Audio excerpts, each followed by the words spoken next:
This is the Bahamas Tonight, the Northern Edition. Good evening, all. I'm Shashina Roll. As always, it is so great to have you with us.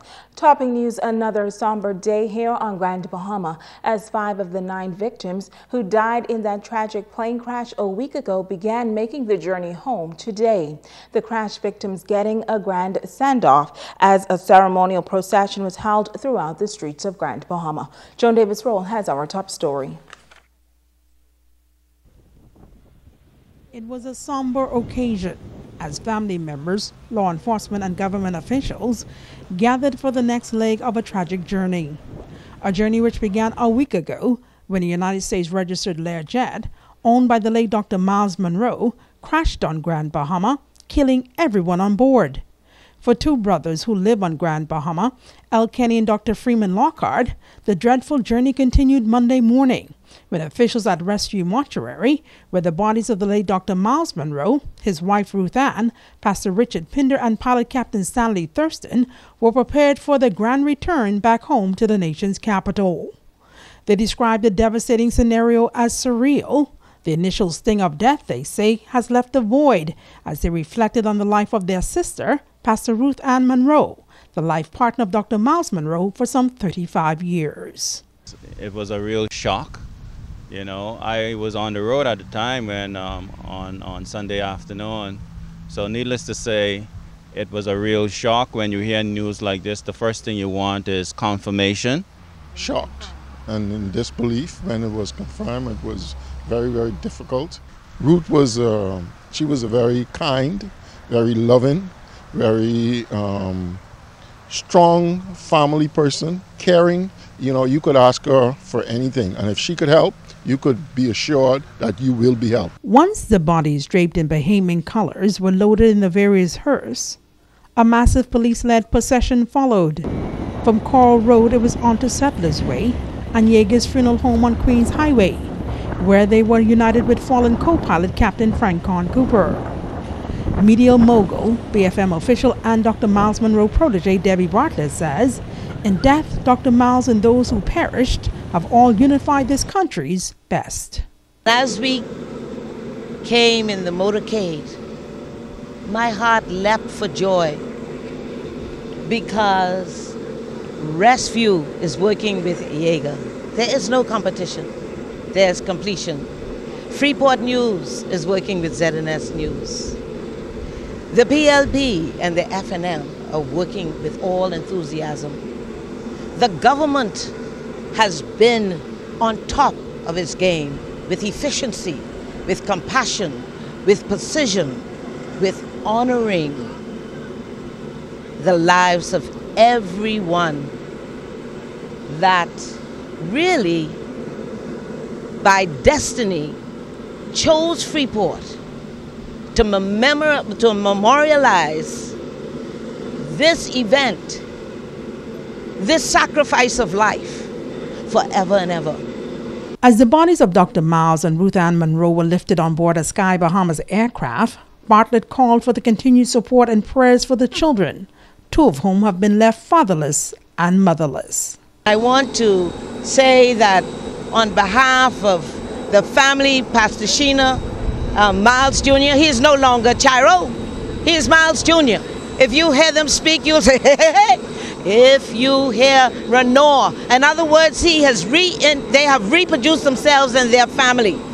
Both Pastor Miles, with Pastor Miles Jr. and Teresa the daughter, Pastor Sheena and Pastor Richard, with Renor and Talia. Let's uplift the entire families. The aircrafts with the bodies then took flight, soaring the skies they fell from a week ago. This time, the destination, homeward bound. Joan Davis Roll, ZNS Network News. Now, the mortal remains of the former leaders of BFM would not leave alone. Just as they have done over the past several years, they were accompanied by 2 men who have piloted them around the world. Though in different aircrafts this time around, they took the journey home today. As the country awaits funeral arrangements for all of the victims in the November 9th crash, Megan Shepard picks up the story. The body of co-pilot Freeport Cooper being transported to the Grand Bahama International Airport Monday morning following that fatal plane crash last Sunday. Yeager Funeral Home was responsible for preparing the remains. Director Jamal McSweeney says once Cooper's mortal remains land in New Providence, arrangements will be handled by Bethel's brothers, morticians. Normally they would have a lot of trauma, so when they go back to Nassau and the family making arrangements, they will then decide on how they'll go about it as far as viewing, or will they not have that. But that's something personal that they normally take care of with the funeral director, and that's determined on how comfortable they are. Cooper's body has been transported to the nation's capital, where he lived with his wife, Dr. Tina Cooper, and 2 small children. Here on Grand Bahama, however, his father-in-law, retired former Superintendent of Police Wellborn Boodle, handled arrangements. While at the funeral home, Boodle understandably denied an interview, but says family members are doing their best to cope with the loss. Their family members are back in Nassau, so what they did was they used like other next of kin relatives to act on their behalf, but I don't think they traveled. So their next of kin was given permission to act on their behalf until the bodies return back to Nassau. Now that the mortal remains are headed to New Providence, and as the funeral service approaches, McSweeney says all other decisions will have to be determined by the Cooper family. There was a lot of telephone calls and a lot of concern, and due to the nature of what happened, so it had you kind of busy because there were calls in the morning, at night, and they want to know what's happening and they want to make sure everything goes well. So that was a little tension, but nothing out of the norm. You're used to that. Captain Freeport Cooper's body, along with 4 other crash victims, were escorted to the airport by several police officers. Onlookers and mourners gathering to glimpse the caskets. Captain Cooper's body was placed in a Flamingo Air aircraft, along with Captain Stanley Thurston, for their final flight back to New Providence. Officer in charge of Grand Bahama, ACP Emmerich Seymour, assisted in coordinating the final salute for victims of November 9th plane crash. This is a sad day in the life of Bahamians, and of course citizens of the world, because you know, Dr. Miles and of course his wife and the other persons who perished in this unfortunate incident, you know, they were known worldwide, and they were part of us, and we are so happy to have had them a part of us, Bahamians, and to see how they would have lost their lives is really, you know, nothing short of well, breathtaking for all of us. And so the organization is happy to be a part of this process, to assist the family and of course the other members of the BFM family to a smooth transition. Seymour says he is pleased to report that the police portion of the investigation is nearing completion, and the files will be delivered to Her Majesty's coroner in a matter of days. However, they are still awaiting information on the exact cause of the crash. The exact cause of the crash has not been determined at this time. Remember, there are several other aspects of the investigation that's going on at the moment, and they're being done by the National Transportation Service Board, NTSB, FAA, and of course the Civil Aviation Authority. Okay, they will determine, based on their findings, based on their investigation, what the probable cause or what the exact cause of the crash is. And so we await those reports. Now, McSweeney says they will also be responsible for the preparations of the Parks family. Those 3 bodies are expected to be transported to New Providence Tuesday morning. For ZNS Network News, I'm Megan Shepard. Now, the remains of the 3 members of the Parks family who perished in that November 9th plane crash are expected to be transported to New Providence sometime tomorrow. LeVard and Riddell Parks worked with BFM's youth department. Their young son, Johannan, also died in that crash. Meantime, the U.S. preacher aboard that ill-fated flight, Santiago, was cremated here on Grand Bahama. His ashes were scattered in the sea by his brother. Santiago was a close friend and the spiritual son of Dr. Monroe. He traveled around the world with Dr. Monroe on various Christian missions. In other news, police are investigating the sudden death of a passenger on board an aircraft. Reports say the passenger, a Jamaican national, left New Providence and was traveling to Bimini on board one of the local airlines on Saturday. They say when he arrived in Bimini, he was unresponsive. Officers of the Bimini district were called, as well as a local doctor from the Bimini clinic who pronounced the man dead. Investigations are continuing. The cabinet has announced that a state funeral will be held for former cabinet minister and parliamentarian, the late Warren James Lavarity, CMG, this Thursday at 11 a.m. at Christ Church Cathedral in New Providence. Lavarity's remains will lie in state on Wednesday in the foyer of the House of Assembly, beginning at 9 a.m. until the body departs for their church on Thursday. Viewing for the general public will be from 12 noon to 6 p.m. on Wednesday. Lavarity passed away last Sunday at the age of 82. Stay with us, there's more news right after this. Bringing news that matters to you. You're watching the Bahamas Tonight Northern Edition. Welcome back. Local police, along with other law enforcement partners, making a big discovery at a house in Arden Forest this weekend. This multi-million-dollar drug bust is the latest as law enforcement officials continue the partnership in the war on drugs. 113 crocus sacks of marijuana and a suitcase containing hash oil, totaling $6.2 million. Police say it is the largest compressed drug find in recent time. Now 3 Grand Bahamians are arrested and police officials say their investigations are continuing. Officer in charge of Grand Bahama, Emerick Seymour, says it was around 5 on Sunday morning when Drug Enforcement Unit intelligence led them to the home in Arden Forest. During the search of the house, they discovered in the southeastern bedroom a number of marijuana, suspected crocus sacks containing suspected marijuana. The crocus sack totaled some 113 in total.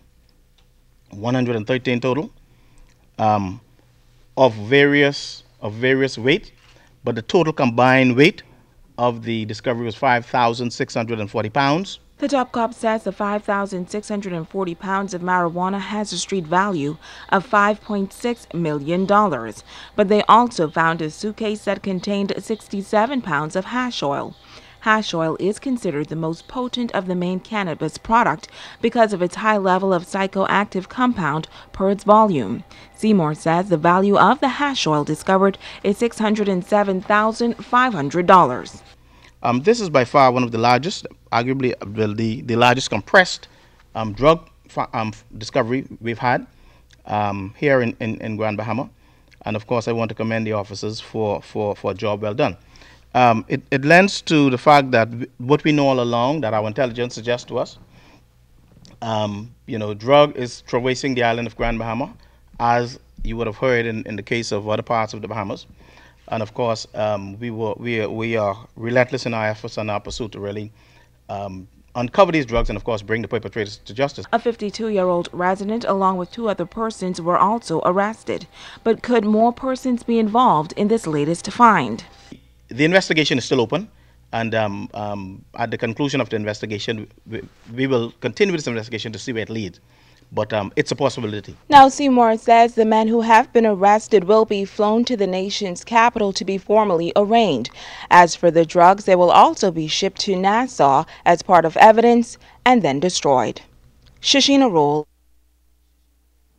Well neglected and unappreciated, that has been the cry of local artists here on Grand Bahama. But tonight, one who has been at the forefront of the struggle is calling for all entertainers and artists to unite. Megan Shepard reports. There should be things in place. Former Vice President of the Grand Bahama Entertainment Musicians and Artists Association, Nat Cambridge, calling for unity amongst entertainers on the island. He says for about the past 30 years, there has been a degradation of entertainers. They've been set aside, in some cases disrespected, and even put up against each other.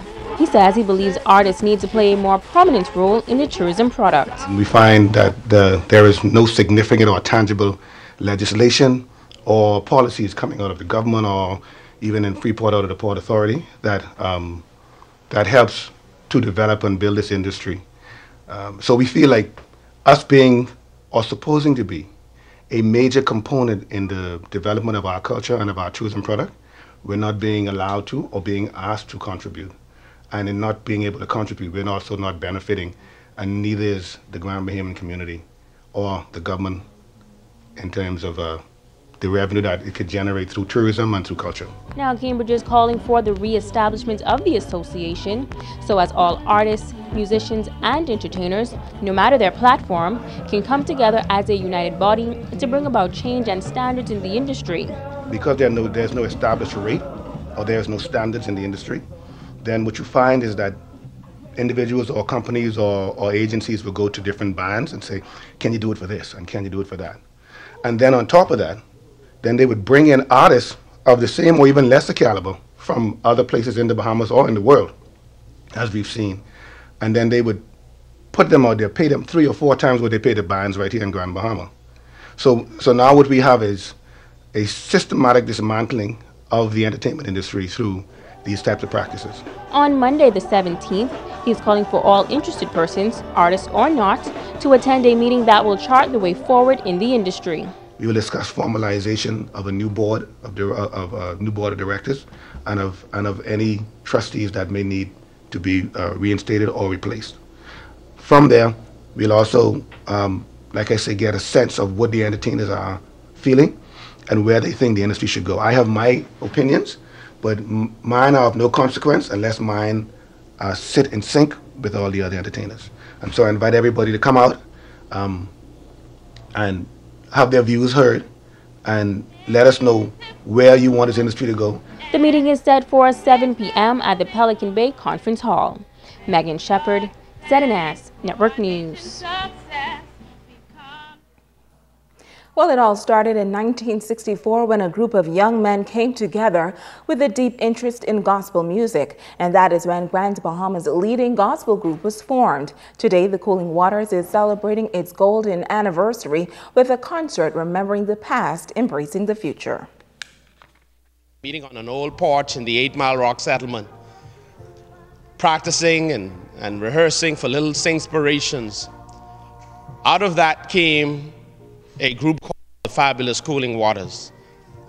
This group would have traveled throughout the length and breadth of the Bahamas. They would have traveled throughout the Caribbean and the United States, sharing the gospels and songs.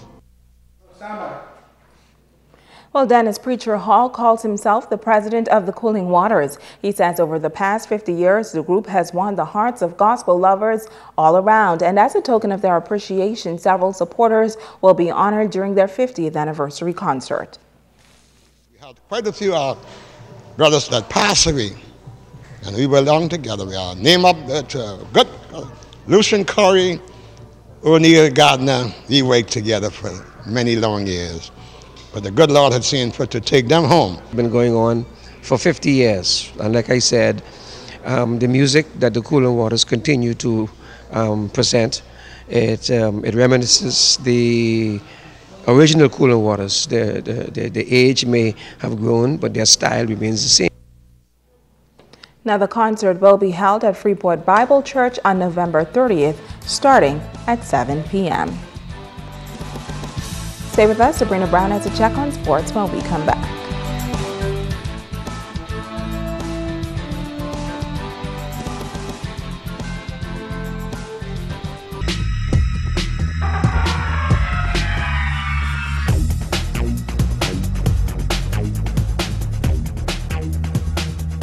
Good evening and welcome to Sports, everybody. I'm Sabrina Brown.